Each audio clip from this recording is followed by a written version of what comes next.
Hello, so week 2, day 3, ayun, andito na nga kami sa aming workplace and it's currently 9 a.m. Pero ayun, medyo may araw siya ngayon, so magandang panahon na.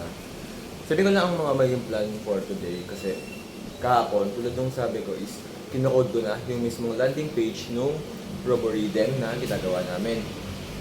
Tapos, as of now is, ihinto ko muna siya sa kasi we are waiting for sa rating report or papagawa sa amin kasi bala kaming towaan maggamit ng WordPress kasi yun yung gagamitin muna namin sa ngayon kasi balak na dun siya i-deploy. Kaya, ayun, may mga iba-iba pang plans ngayon pero hindi ko pa siya agad pwedeng sabihin kasi hindi pa rin naman sure. So, ayun, bali, eto nga pala sila.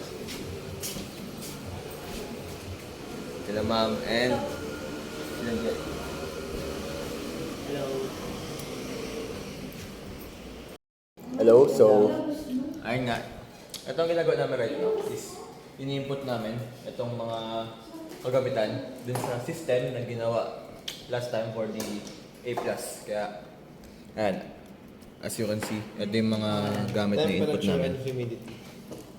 Ayan.